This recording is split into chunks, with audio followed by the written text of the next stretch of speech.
Hallo aus der Badewanne. Hm. Okay, kurzes Prozess-Update. Ich habe gerade gedacht, ich schaffe es nicht drum zu drücken, aber du bist zu gut. Es tut mir leid. Es tut mir wirklich ein bisschen Ja, leid. komm schon, sei doch ehrlich. Und es tut dir so überhaupt nicht leid. Und du sitzt da und lachst und grinst und freust dich. Und ich kaufe dir nicht ab, dass es dir in irgendeiner Art und Weise leid tut. Es, es tut mir schon leid, aber so für den Prozess muss es einfach sein, dass es wieder auf Kamera ist. Ja, Es geht nicht ohne Kamera. okay, jetzt muss ich aufpassen, dass hier alles Ja, YouTube-friendly. konform, konform ist. Ja. Okay, also mein Prozess, ich hatte eine sehr anspruchsvolle Woche oder eine anspruchsvolle 2 Wochen. Ich glaube, wir haben vor 2 Wochen unser letztes Video gemacht und ähm, so in mir war viel Bewegung und in mir war vor allem viel Widerstand. Und ich bin krank geworden und ich habe Herbstferien mit den Kindern verbracht und so diese Mutterrolle hat einerseits viel ja, auch viel Energiefokus von mir gebraucht und ich bin krank geworden und ich habe mich so richtig schlecht gefühlt und ich habe mich auch so gefragt, so, was soll denn das Ganze? Es ist Hm. doch total doof und es macht doch gar keinen Sinn und ich kann doch auch einfach aufhören damit.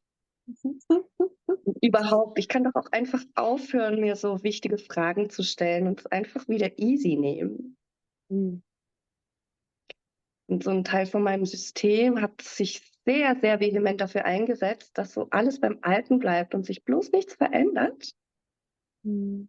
Und ich denke, dass so eine innere Spannung in mir sich so stark aufgebaut hat, dass mein Körper dann auch runtergefahren hat mit Erkältung und Hm. mich schlecht fühlen und auch so in so einer depri-aggressiven Stimmung zu sein. Hm. Ähm, also das war sehr präsent und ähm, ja, ich habe schon mal erzählt, dass es so eine Vereinbarung gibt mit Menschen, die einfach nicht mehr ganz stimmig ist. Und es war klar, dass sich so das klärende Gespräch, das wirklich viel Klarheit von meiner Seite erfordert, dass sich das anbaut und dass es ganz dringend nötig ist. Und jetzt gab es die Verabredung für das Gespräch, datiert auf gestern. Hm. Und dann habe ich mir davor Zeit genommen und wirklich, wirklich voll eingetunt und so alle Aspekte gefragt, was sie denn brauchen, was sie wollen. Und es ist so klar geworden, dass ein Teil von mir, der so ein Sicherheitsbedürfnis hat, unbedingt in dieser Konstellation bleiben wollte, weil sie berechenbar ist und mh, weil es eine Form von existenzieller Stabilität auch, oder einen Teil von existenzieller Stabilität bietet. Zugehörigkeit ist ein Thema. So, gehöre ich denn da wirklich hin? Ja, natürlich gehöre ich dahin. Ähm, Und es ist ein Teil, der sich sehr kindlich anfühlt, auch sehr kindlich und auch auf eine Art und Weise ein bisschen hm, ängstlich, einen Schritt zu tun, einen Schritt zu wagen, einen Schritt in Richtung Entfaltung. Und ganz klar ist eine andere Stimme präsent gewesen, die gesagt hat, es ist jetzt aber Zeit zum Entfalten, es ist Zeit für Expansion und es ist Zeit nicht mehr, so it's time not to play safe, but to play brave and to Hm. jump now. Mhm. Und mich nicht nur theoretisch zu beschäftigen mit diesen Fragen, die mein Sterbeprozess mit sich bringt, sondern wirklich so in die Energie des Lebens und des Verkörperns zu bringen. Boah, da ging also wirklich Herzklopfen los und Schweißausbrüche und nervöses Hin- und Hergelaufe und so eine Form von Excitement, Mhm. was ich nicht zuordnen konnte. Ist es Angst oder ist es so diese Lebendigkeit oder was von beidem? Ne, diese Angst, so, was mache ich jetzt gleich? Und die Mhm. Lebendigkeit, die aber sagt so, oh ja, hey, und fühl's voll und geh voll rein und sag nein und drück's aus, auch wenn ein Teil von dir findet, dass es total nicht vernünftig ist. Es ist jetzt dran. Mhm. Und dann habe ich es gemacht und habe ein mega schönes Gespräch gehabt, das sehr intim war und auch sehr ehrlich. Mhm. Und ja, ich wirklich diese tiefen Schichten auch geteilt habe und gesagt habe, ich muss raus aus der Konstellation. Mhm. Ähm, Ich brauche mehr Platz, ich brauche mehr Raum. Mhm. Und vor allem ist es für mich Zeit, so in eine Art von Verantwortlichkeit reinzutreten, ganz bewusst und es wirklich zu mir zu nehmen. Mhm. Und wenn ich bleibe, dann bleibe ich klein, dann bleibe ich auf einer Stufe hängen. Und auf der habe ich Mhm. schon so viele Ehrenrunden gedreht und so. Ich habe Mhm. mega viel Angst, aber ich bin bereit, jetzt den Schritt daraus zu machen und mich da durchzuzwängen, auch wenn es heißt, dass ich jetzt meine Sicherheit dadurch verliere. Mhm. Und es hat Raum gemacht in mir. Es hat Raum gemacht, es hat Platz gemacht, es hat so ein Gefühl gemacht von: „Wow, ich kann wieder tiefer atmen und es ist so richtig. Es ist nicht schlau, aber es Mhm. ist richtig und es stimmt und, hm, ich bin parat, die nächsten Schritte zu gehen, die wirklich, wirklich wichtig sind und Bedeutung haben, auch im Wissen, dass das nicht so der easy peasy Weg ist.“ Also, habe ich meine Sense geschwungen und habe mich wirklich ganz bewusst von was gelöst, was mega wichtig war für mich. Mhm. So, ich habe das Opfer gebracht, Opfer der Sicherheit und vielleicht auch Opfer von einer Beziehungsschicht. Und was aus der Beziehung wird, wird sich zeigen im Laufe der Zeit. Es gibt ja viele Möglichkeiten, die auch weiter zu weben. Ähm, aber ich habe meine Sicherheit komplett hingegeben an mein größeres Ich. Wow. Krass. Ja. Mhm. Mhm. Hey, es macht so, ich höre dich und es macht mega lebendig in meinem Becken. Da fängt alles an zu vibrieren und ist so voll, so wie so genährt von deiner Geschichte und von deiner Entscheidung.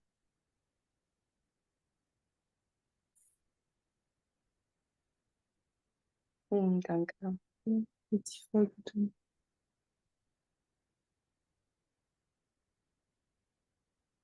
Es fühlt sich für mich auch super gut an, es zu teilen. Mhm.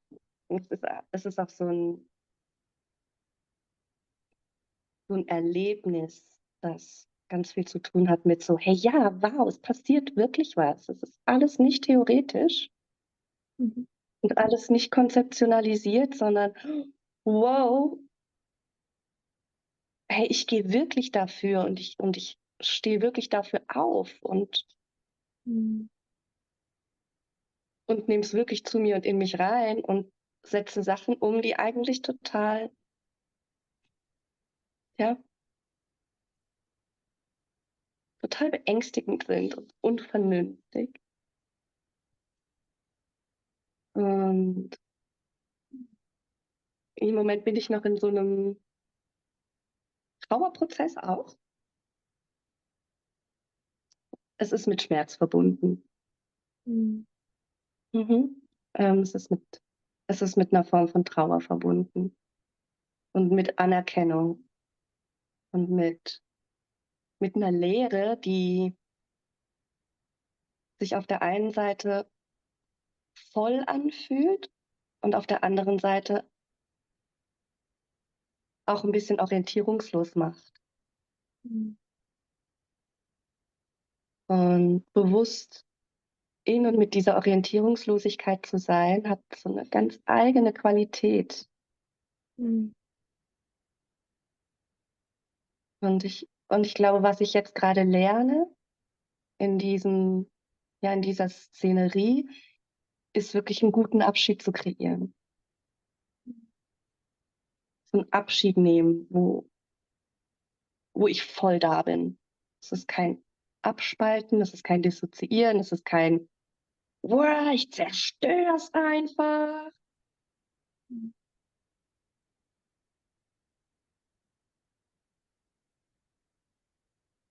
Ja, und damit zu sein, fühlt sich schwer an Mhm.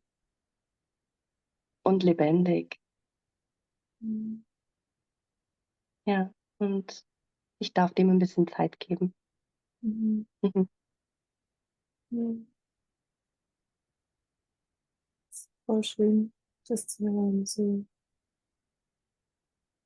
ja, die Fülle dieser Emotionen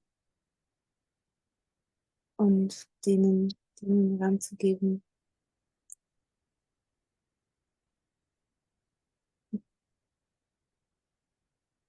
Mhm. Ja, die Weisheit auch dahinter, so, es ist wirklich gehaltvoll und ähm, so dieses Gehaltvolle darf, soll, muss, möchte Raum haben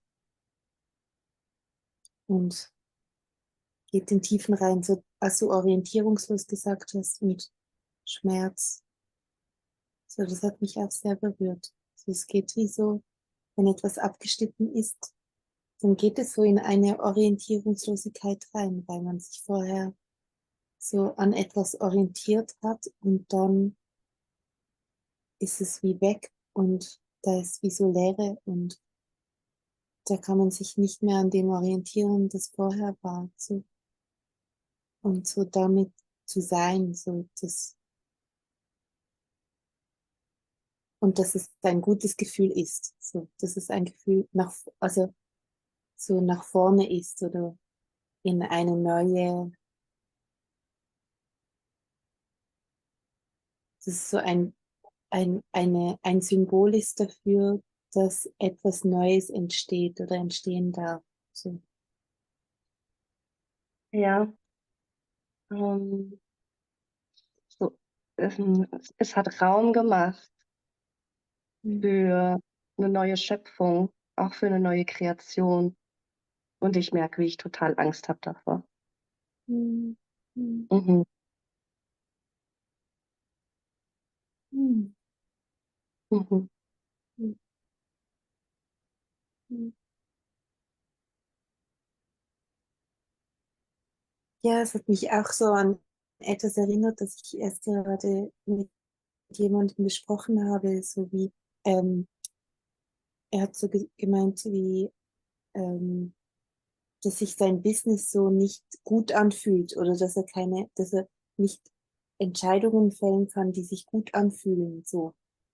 Und dann war so wie, ja, natürlich kannst du noch keine Entscheidungen treffen, die sich gut anfühlen, weil es ist so ein neues Gebiet und da gibt es noch keine Referenzen in einem, was gut oder was nicht gut ist, sondern wie nur die Möglichkeit, jetzt neue Erfahrungen ins Leere reinzumachen und, und halt, also so, und dieses Gefühl so von, es muss sich etwas gut anfühlen, kann gar noch nicht stattfinden, so. Und mit dieser Erkenntnis so dann in diesem neuen Raum auch zu sein und zu gehen halt, das hat mich auch sehr berührt. Und das war irgendwie nochmal so das, was du gesagt hast mit orientierungslos, so jetzt ist einfach so, da wo vorher Orientierung war, gibt's jetzt erst Nur so Raum. Raum. leeres Platz. Raum. Raum und es ist nichts drin in diesem Raum. Ja, und Mhm. keine Referenz dafür, so Ja. nichts, so was da, mh, ja, nichts, worauf man sich verlassen kann. Mm, Ja. Kann ich mir gut Genau. vorstellen, dass das Angst macht. Ja.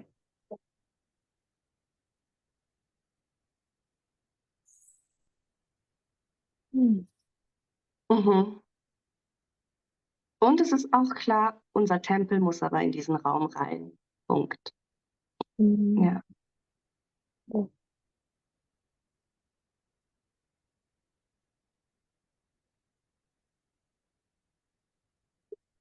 Ja, schön. Also Freude und Angst gleichzeitig auch in mir. So Menschen in diese Qualität rein zu begleiten. So. Ja, jetzt orientierungslos. So. Mhm.